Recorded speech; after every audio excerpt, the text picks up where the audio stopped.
So when she was 12 years old, Octavia Butler saw her first science fiction movie, a clunker called Devil Girl from Mars. It annoyed her. I can write a better story than that, she thought, and so she did. In the genre of science fiction, she found enormous freedom. As long as you got the science right, she would later tell Charlie Rose, there were no walls, no limits. You could imagine anything. Octavia Butler did not encounter people like herself, black girls or later black women, in the science fiction stories that she was reading. So she wrote herself into the stories. That was another freedom. She later told the New York Times, the only black people you found in science fiction were occasional characters or people so feeble-witted they couldn't manage anything. So I wrote myself in, since I'm me and I'm here and I'm the one writing. Black people can't be successful writers, her family told her, encouraging her to seek employment as a teacher or a social worker. There were certainly no black women writing science fiction in the 1950s and 1960s when Octavia Butler was growing up in Pasadena, California. That was obvious. Octavia wrote anyway. She would get up at 2 a.m. every morning, write for hours in a disciplined fashion, and then go off to work, holding a variety of what were, to her, distasteful, mostly physical jobs. Her goal from the beginning was to support herself by her own writing, and to win major awards, and to sell millions of books. She wrote these goals as affirmations on the backs of her spiral notebooks. She sold her first short story at the age of 23, with some encouragement from the famous science fiction writer Harlan Ellison. It would be another 5 years before she would sell another story, but she kept at it, writing and writing anyway. Write black, Harlan Ellison would encourage her. That annoyed her too. She did not specifically think of herself as a black science fiction author. She wrote about telepathy, time travel, aliens, psychic vampires. Her experiences as a black person, particularly the experiences of her family, certainly influenced her writing. She populated her fiction with black characters and people from marginalized communities. She engaged with themes of isolation, hierarchy, domination. She wrote about people struggling for liberation and self-determination in dire circumstances. And today, she is considered a forerunner in the genre of Afrofuturism, science fiction which imagines the future from a black or African perspective. She simply described herself as a science fiction writer. Slowly, Butler began to experience some success. She published a novel with Doubleday for a small advance, then another. The money allowed her to finally live her dream of writing full-time, but it wasn't easy. Then in 1995, Octavia Butler became the first science fiction writer ever to win a MacArthur Genius Grant. That money helped a lot. All told, she published 14 books before her very untimely death in 2006 at age 58.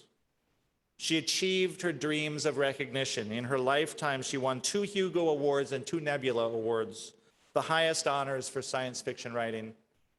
In 2020, 14 years after her death, she achieved her dream of landing a novel on the New York Times bestseller list, Parable of the Sower.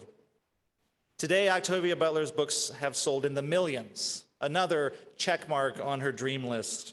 Her novel, Kindred, a blend of science fiction and history that examines slavery and generational trauma, is routinely taught in high schools and colleges. I was assigned to read it in seminary. You should read it if you haven't. It is now also a mini-series on, I think, HBO. Other works of hers are being optioned as movies as we speak. A bookstore named in her honor just opened up in her childhood home of Pasadena, California. Octavia Butler is blowing up in popular culture right now.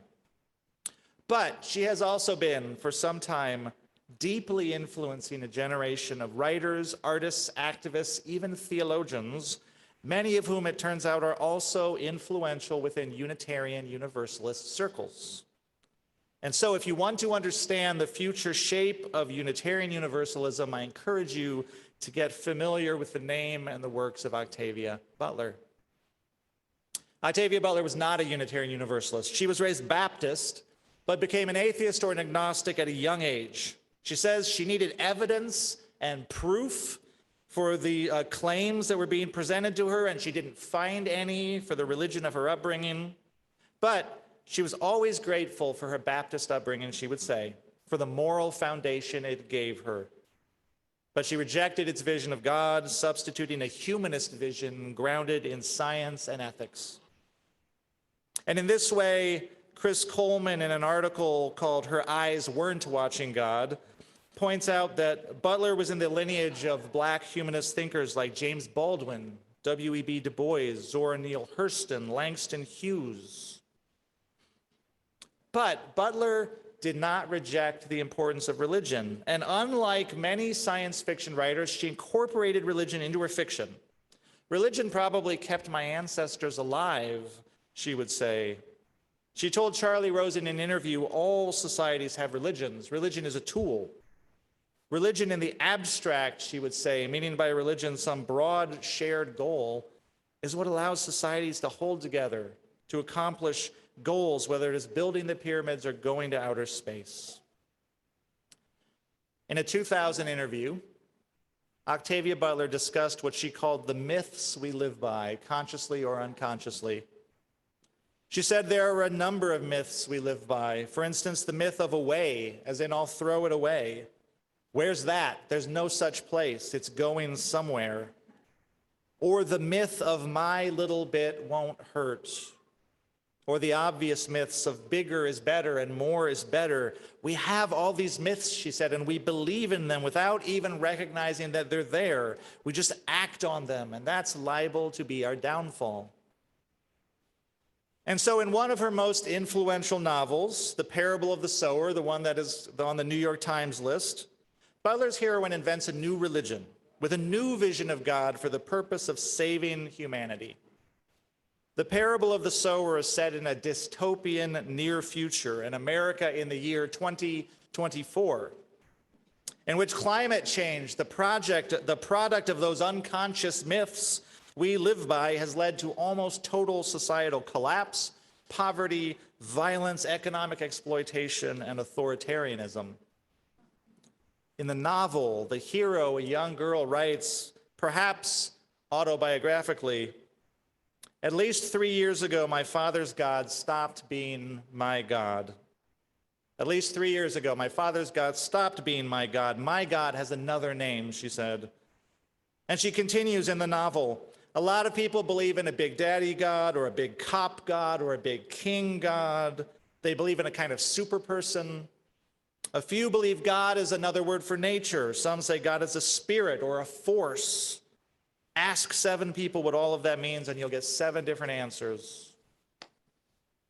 The hero notes that as climate change devastates the globe, its impact falls hardest on the poor and the vulnerable. Does God approve of this? Is it a sin to be poor? She imagines God like a child playing with toy soldiers, killing some, saving others, knocking them about with no care or concern and setting them back up again. She imagines God like the deist God, a creator that has long since abandoned creation, with no power to influence or shape history. And she asks, what if God is something else altogether? And here's where Octavia Butler, the novelist, begins to catch the attention and the imagination of contemporary theologians. Because the fictional religion she creates in the novel, which is called Earthseed, has been described as a blend of evolution, Buddhism, and process theology. And the core concepts are set out in epigraphs at the beginnings of each chapter in the novel. And the leading epigraph, the one that opens the novel, is this: "All that you touch, you change. All that you change, changes you.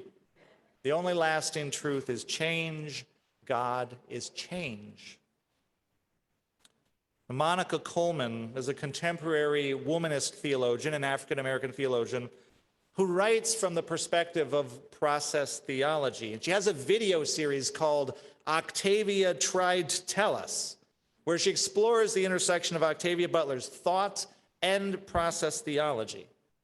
And process theology can be very abstract, so we're not going to dive too deep into it.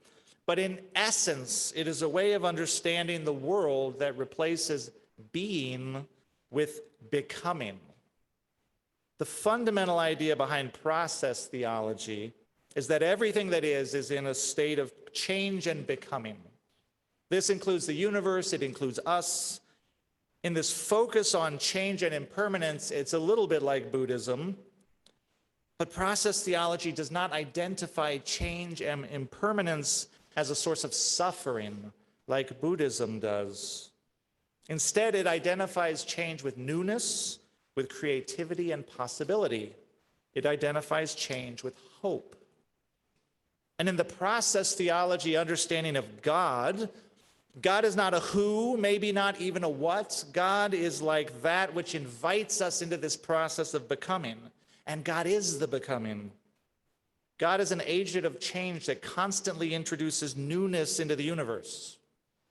God is not the same as the universe because the realm of possible universes is in some sense bigger than the actual universe. It contains the universe, but it is bigger than the universe. But God is not separate from the universe either. Instead, in this understanding, we are in God and God is in us. And since we are always changing, the universe is always changing, God is always changing. Marjorie Suhaki says it is like water flowing over the stones. The water changes the stones change the water. All that you touch, you change. All that you change, changes you. The only lasting truth is change. God is change. Now, this is a very different theology than the Orthodox view of God as like an eternal and unchanging being who is outside of creation, controlling things, determining things. In process theology, the relationship between humans and God is more like a dance. It's like co-creation. God and the world are in a dance together. Both parties have agency and integrity. Both parties are free. God is not all-powerful. God is not a puppet master. God is more like a fountain of creativity, like a source of freedom and possibility. And within the possibilities offered by this agent of change, this spirit of creativity, this God, there's always the possibility of something better. But humans have to recognize and embrace the potential for newness, the better possible future, and they have to act on it. So in this sense, process theology is very humanist. Nothing happens unless humans choose to make it happen. It is up to us. The important thing is that we are not defined by that which is or was. We are not defined by our past. We are not defined by our material conditions. You can understand why this theology might be appealing to people who are suffering from generational trauma, who have been oppressed in their past, who are constrained by their material conditions. In process theology, there is always potential for newness. There is always hope. And at the same time, the weight of our choices is real, right? We're relational beings. We can hurt each other. We can impede each other, just as we can heal and free each other. And there are social patterns we return to again and again that repeat these expressions of discrimination and fear and xenophobia and ecological harm. Which brings us back to Octavia Butler, because she has been described as a very pessimistic writer. She writes dystopian fiction. She writes futures in which beings with power often do terrible things to beings without power. Look at us, she said in an interview. She was asked, why do you write these dystopian fictions? She said, look at us. We keep marching to the brink and then barely drawing back, and some brinks you can't draw back from. She said our technology is allowing us to turn as much of the earth into ourselves as we can before we crash. In the parable of the sower, she describes a near future America in which the accumulated weight of our bad choices has utterly ravaged the material landscape, the political landscape, the moral landscape. The outcome is violence, poverty, exploitation, fascism. It is a vision that in some ways hits so close to home that people have accused her of prophecy. Writer E. Alex Young notes that Octavia Butler knew is becoming a common refrain whenever some new catastrophe strikes. Octavia said it first. In an essay called A Few Rules for Predicting the Future, Octavia Butler wrote, "I didn't make up the problems. I didn't make up these problems. All I did was look around at the problems we're neglecting now and give them about 30 years to grow into full-fledged disasters." Here we are 30 years later. She said making predictions is one way to give a warning when we see ourselves drifting in dangerous directions, because prediction is a useful way of pointing out safer, wiser courses, because most of all, our tomorrow is the child of our today. And through thought and deed, we exert a great deal of influence over this child. She said, best to try to shape it into something good, best to do that for any child. She was asked by a despairing college student, what was the answer to the dystopia she predicted? She said, there's no single answer that will solve all of our future problems. There's no magic bullet. Instead, there are thousands of answers. At least you can be one of them if you choose to be. Organizer and author Adrienne Marie Brown, very influential in UU circles, another name to know. In her book, Emergent Strategies, she says, we who are trying to create a better world are in an imagination battle. An imagination battle. Deeply inspired by the imagination of Octavia Butler, she says, organizing for change is like an act of science fiction. The job of organizers and activists is to imagine a future that doesn't exist yet, to dream up conditions of human life that we have never experienced. Brown notes how people from marginalized communities can be trapped inside the imaginations of others. She says Trayvon Martin and so many others died because in the imaginations of white people, they were dangerous. She observes that imagination is one of the spoils of colonization, which is a way of claiming who gets to imagine the future for a given geography. That is why it is so important to imagine new futures and why the work of science fiction writers like Butler is so powerful, because we need new stories to open up new possibilities. And theologian Monica Coleman says imagination is what gives us the ability to envision something new. When you can imagine something new for yourselves or your community, that's what leads us forward. Being able to say, what if is science fiction. It's Afrofuturism. It's what leads us forward. Perhaps it is the job of all of us trying to create that better world to help imagine these new stories into being. In her social change work, Adrienne Marie Brown returns again and again to that epigram of Butler's. All that you touch, you change. All that you change, changes you. God is change. Because even as we create the conditions for a better world, we are changed by those conditions. We're all in a dance together, trying to build something new together. The God of process theology is like the spirit of creativity and possibility that allows for that imagination. It is love at work in the world, patiently, steadfastly, faithfully. And this God appears as the voice inside of you that speaks a new truth, or the creative spark inside of you that opens up new possibilities. It's the idea that comes unbidden to you, offering a fresh start. And whether we use this particular theological language, I think we can all relate to the experience that sometimes the change we need comes to us seemingly as a free gift of the universe. The moment of inspiration, the new idea, the flash of insight, the moment of courage, the moment of kindness, the power to say no to the old and yes to the new. These moments in our lives often come to us unbidden, unexpected, as a gift, as grace. We can't explain this gift of newness. We can't take credit for it. We may doubt it and question it. If we are wise, we simply receive it in wonder and gratitude. The ancient Greeks spoke of the muses, the Romans of the genius. Monica Coleman would say this is the process theology God, the spirit of transformation, offering you something new. But whatever it is up to us to receive it. It is our choice.